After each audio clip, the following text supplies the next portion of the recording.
Olá a todos vocês que nos acompanham nas redes sociais do Francisco Pianco. Estamos começando mais um programa Empate com Pianco. Diversos assuntos vão sendo tratados aqui nesse programa, assuntos que são de interesse da população aqui do nosso querido estado do Acre. E no programa de hoje a gente está recebendo aqui o Sérgio Roberto, que é professor universitário, professor de História e com certeza tem muito a contribuir, né, nesse debate sobre a educação, principalmente a educação universitária. Olá, professor. Olá, tudo bem? Boa tarde. Agradeço o convite para trocarmos aqui algumas ideias, conversarmos um pouco sobre educação e principalmente sobre a nossa Universidade Federal do Acre, nesse contexto em que estamos vivendo hoje de corte de verbas, de ataque às universidades públicas federais.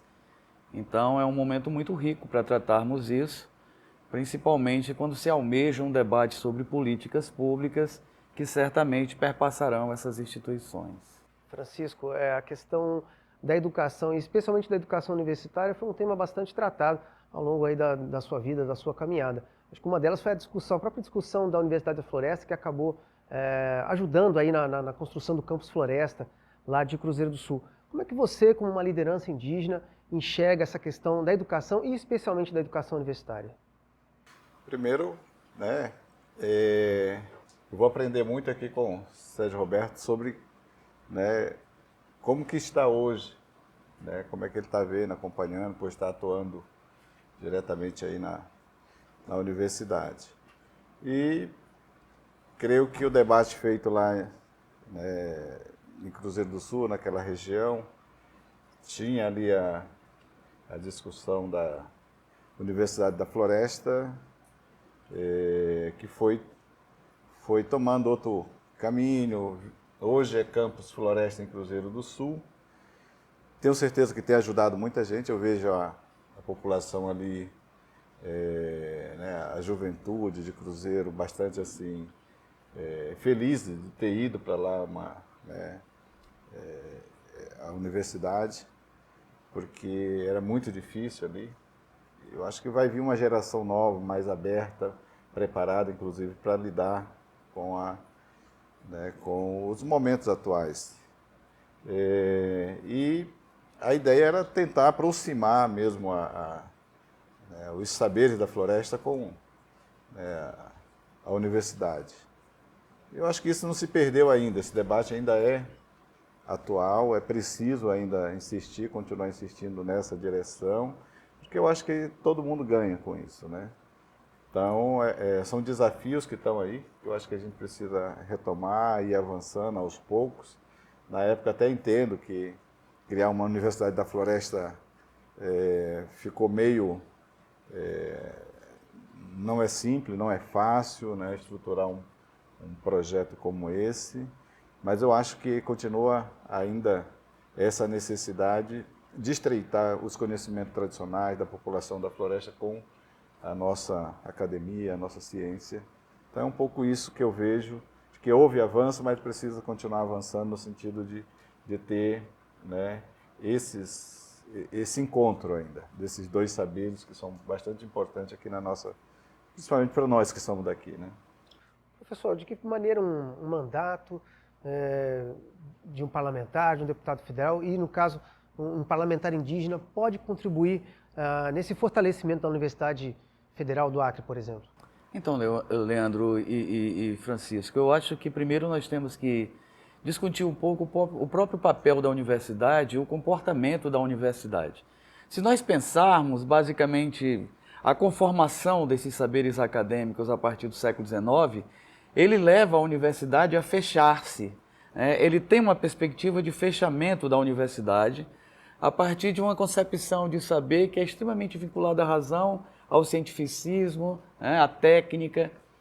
E a universidade tem sempre, e ainda hoje, mesmo com uma articulação interna e externa, ela tem uma dificuldade ainda de abrir essas fronteiras acadêmicas para dialogar com essa diversidade riquíssima de saberes que perpassam as universidades, perpassam as sociedades que atravessam nossos cotidianos, Eu penso que existem duas questões que são fundamentais. Uma é o processo de articulação a partir da universidade, de desconstrução de determinados discursos que são muito fundados em uma colonialidade, né?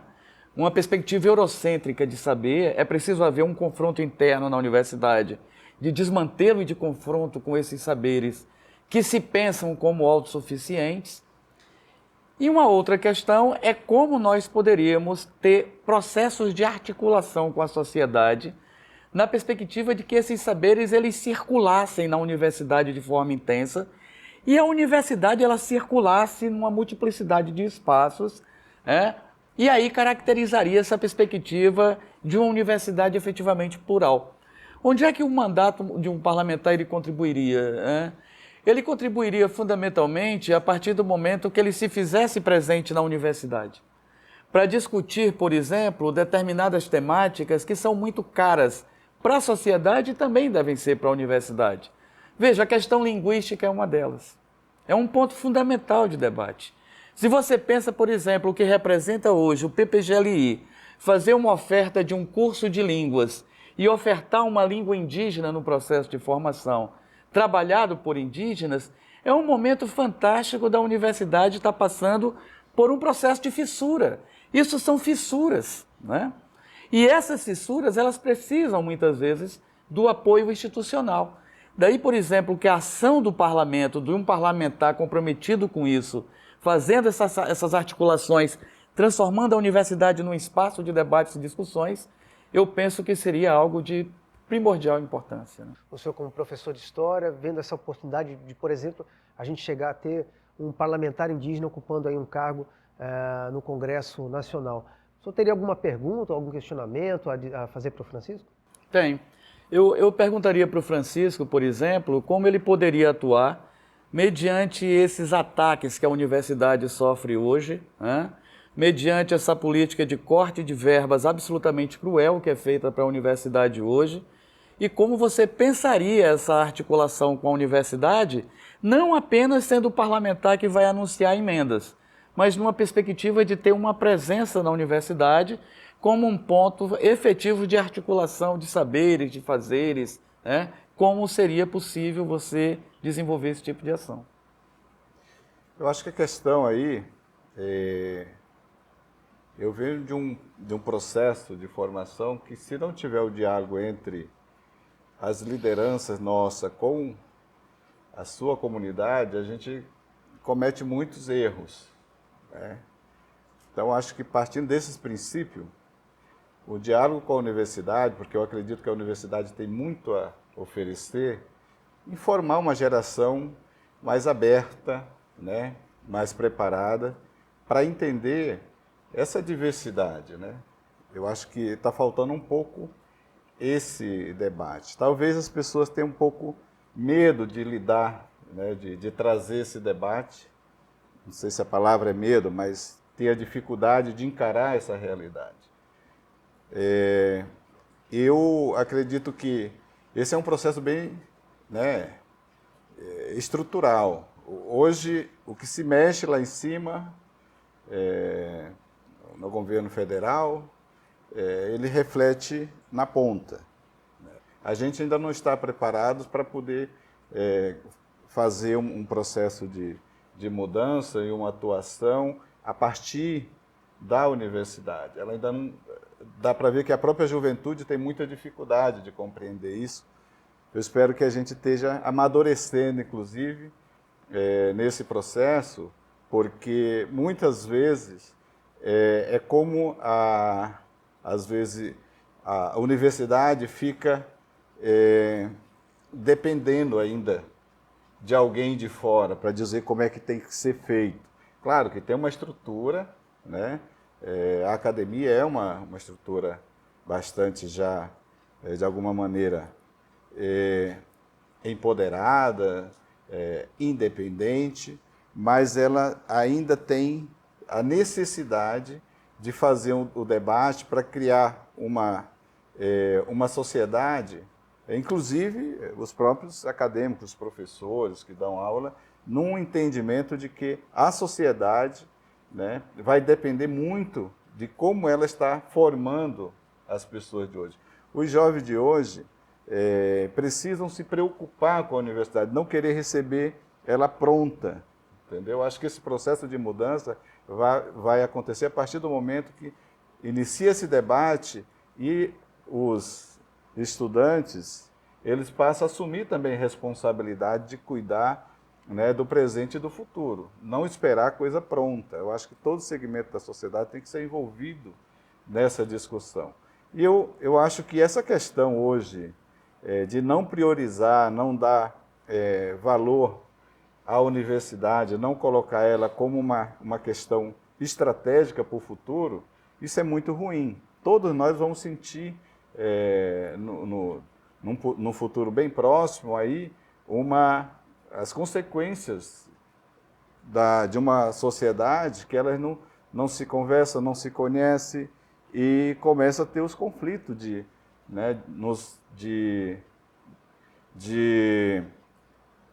nos trabalhos que a gente precisa, nos desafios que a gente tem para encarar os processos daqui para frente.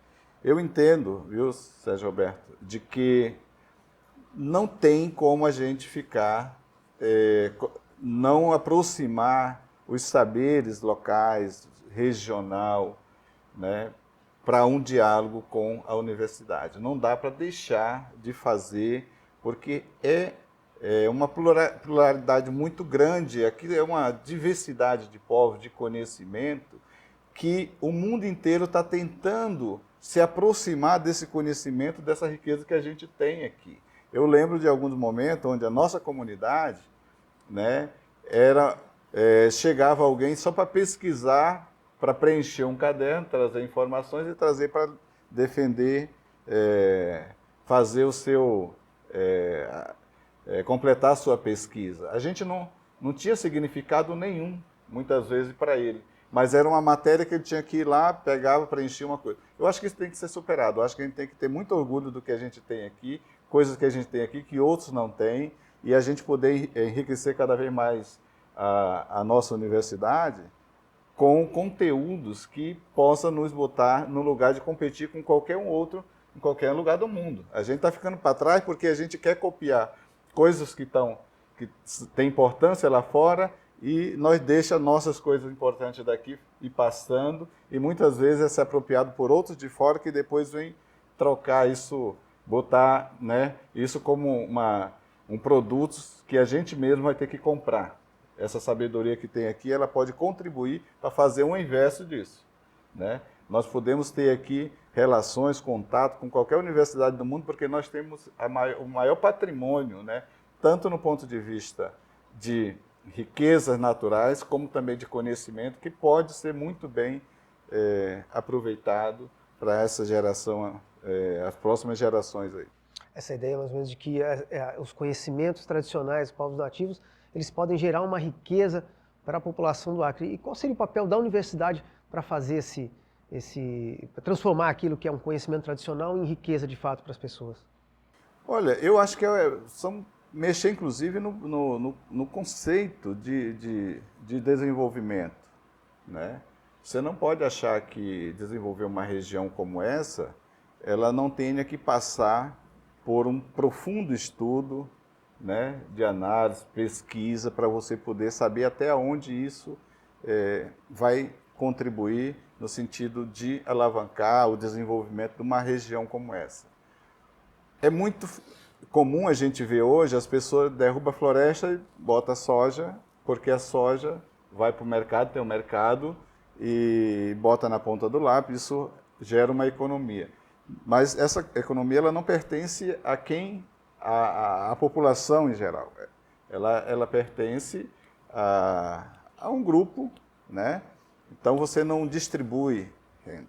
A mão de obra cada vez fica mais difícil ter mercado, porque a tecnologia está avançando, você vai precisando cada vez menos, né, dessa mão de obra. Então vai empobrecer cada vez mais. Quanto mais você avança nesse sentido, mais pobre a gente vai ficar. A gente tem que trabalhar para fazer o contrário disso. A gente tem que investir, né, em pesquisa, em tecnologia. A universidade pode ajudar muito nesse sentido. Você precisa conhecer o potencial que você tem. É muito fácil você olhar que hoje estão discutindo a bioeconomia, estão discutindo várias questões em nível global, mas a gente não domina isso. Nós estamos ficando para trás e daqui a pouco nós vamos ter uma outra invasão para levar tudo que a gente tem, e a nossa universidade poderia avançar nesse sentido, a gente vai ficando. O nosso processo tem que se acelerar nessa direção. Eu concordo com o Pianco, porque, veja, se você pega basicamente a partir da década de 70, há um processo de constituição da Amazônia enquanto um espaço de produção de commodities. Isso é um elemento que para mim é muito importante. E esses movimentos que ocorrem intensificam-se basicamente a partir da década de 70, porque se você analisa, não há nenhum modelo econômico estabelecido aqui na Amazônia, basicamente desde o século XVI, que ele tenha sido constituído a partir de um mínimo de mediação com as populações originárias e mesmo com as populações africanas que foram escravizadas e para cá enviadas. Então nunca há um processo de mediação. Existe uma constituição de uma narrativa de poder que ela se estabelece fundada na ideia moderna da modernidade de progresso, desenvolvimento, que na verdade essa ideia oculta, por exemplo, a questão da colonialidade, da destruição cultural de populações, etnocídios, genocídios, por aí vai. Eu penso que a universidade ela poderia ter um papel fundamental forçando ações de mediação. Ela poderia ser uma articuladora desses saberes. E aí, quando eu levanto essas questões, a partir do que coloca o Pianco, por exemplo, eu penso que seria interessante o papel do parlamento articulando exatamente encontros institucionais, para que a universidade ela também se posicionasse como intermediadora desses saberes em um processo de construção de saber não mais assente ou radicado nesse olhar tecnicista, nessa perspectiva eurocêntrica, mas como nós dialogaremos com os saberes que são múltiplos, que estão aqui nessas Amazônias, que eu prefiro assim falar, uma Amazônia extremamente plural, dessas Pan-Amazônias, porque nós não podemos imaginar uma Amazônia com recorte geográfico nacional, existem Pan-Amazônias. Então, a universidade como espaço de mediação e essas ações de um parlamentar que articule movimentos com essas características, onde a possibilidade de vozes que são historicamente silenciadas, de corpos que são historicamente invisibilizados, possam ser protagonistas. Eu concordo com o Pianco, porque não dá para eu chegar numa determinada comunidade que eu não tenho o mínimo de relação e fazer uma pesquisa sem ter o mínimo de relação com aquelas vivências e experiências com a única perspectiva de terminar um trabalho acadêmico. E isso é algo absolutamente execrável. Então, como articula-se isso? Como a universidade se propõe a ser o grande espaço de debates, como ela estabelece-se como uma referência dessas discussões para que se confronte com essa ideia de saberes estabelecidos, políticas públicas impostas, jargões e neologismos que são criados como significantes vazios de significados para essas populações, que na verdade não participam dessas políticas, Elas não estão inseridas nas decisões sobre essas políticas, e a grande questão é como torná-las protagonistas, Como transformá-las em protagonistas. E aí a universidade ela teria que se posicionar como alguém que compreende que todos os saberes são legítimos, que todos os saberes são ricos, e ela teria que ter efetivamente a plena convicção de que ela tem uma limitação nas suas elaborações e que essa limitação das suas elaborações ela seria absolutamente enriquecida, não numa perspectiva finalística, é óbvia, a partir do diálogo com essas populações, com esses povos, com essas culturas, com esses saberes e esses fazeres que ricamente nós temos aqui nessas Amazônias e nessas Pan-Amazônias. Então, eu acho que seria fantástico podermos fazer esse tipo de articulação. A gente está falando de descolonização da universidade, eu já puxo também, será que descolonizar o parlamento, será que é o caso?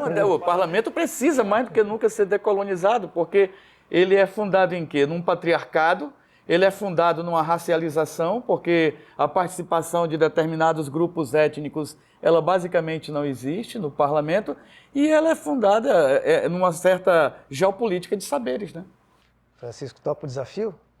Com certeza. Eu acho que já tenho trabalhado muito para dialogar com a universidade. Só que a gente, quando não tem um cargo, fica muito difícil as pessoas aceitarem, parar para ouvir, e eu quero ter oportunidade de com o cargo, que é o que as pessoas, né, topam parar para conversar, talvez seja uma entrada para a gente conversar na universidade sobre esses desafios. Não dá para ser... talvez eu mude muito pouco no sentido de... né, porque vai ser uma questão mais formal, oficial, mas o entendimento que se tem, eu acho que a gente vai aprofundar nesses debates. Com certeza tem muitos professores acadêmicos aí que estão a fim de encarar esse debate. O que não dá é ser controlado por parlamentar ou por políticos, uma universidade tão importante. Isso é da sociedade, tem que se encarar dessa maneira. Eu acho que todos os segmentos tem que ter esse espaço, né, para esse debate. Eu acho que é o mínimo que a gente tem que procurar fazer com o mandato, se a gente vier ter. Mas a conversa ótima aqui com o professor Sérgio Roberto e Francisco Pianco. Eu quero deixar aqui o espaço aberto para as considerações finais. Eu só quero desejar muito trabalho para o Pianco como parlamentar, né? Para que nós possamos ter não apenas uma referência de uma liderança indígena no parlamento, mas que possamos ter alguém que tenha um papel atuante nessas ações de articulação de saberes, de um confronto com essas ações de poder que ocultam, que invisibilizam essas populações e seus saberes. Então, eu acho que uma eleição como a do Pianco, no caso, ele trabalhando nessa perspectiva de alcançar o parlamento, sendo pré-candidato aqui no caso, ela é extremamente importante para a sociedade acreana, porque ela expressaria minimamente, né? Porque é tão vasta essa pluralidade, mas seria uma representação fantástica dessa expressão, né? Seria nós termos não apenas uma liderança indígena no parlamento, mas uma liderança indígena que estabelece que tem um posicionamento claro em relação da defesa de saberes, de vivências, de culturas, né? de afrontar de determinadas formas essas políticas que nos colonizam aí há séculos, né? Então, agradeço o convite, um papo muito agradável, aprendi bastante. Nessas conversas eu aprendo muito, né? Na verdade, eu aprendo muito mais que qualquer coisa. Então, obrigado pela oportunidade. Foi ótimo. Eu acho que eu fico assim imaginando alguém, né, com o mandato poder abrir esse diálogo. Seria importante, porque eu acredito que tem muita gente querendo fazer esse debate, é hora de fazer, e vamos trabalhar, né, para ter um mandato e poder contribuir nesse sentido, de aproximar, né, essa nossa história acreana com a universidade, a gente poder entrar para um momento novo também nessa relação dos conhecimentos tradicionais com a nossa universidade e junto servir de inspiração para o mundo. Muito bem, a gente agradece a participação. Esse programa de hoje é só uma amostra do tipo de conversa que a gente quer ter aqui para trazer para esse debate desse ano. Conversas que dizem respeito aí à população do Acre, que muitas vezes são marginalizadas, são colocadas de lado. Aqui, no Empate com o Pianco, a gente vai tratar de todos os temas, e temas que são importantes, que dizem respeito, inclusive, ao futuro do nosso Estado. Muito obrigado e até a próxima.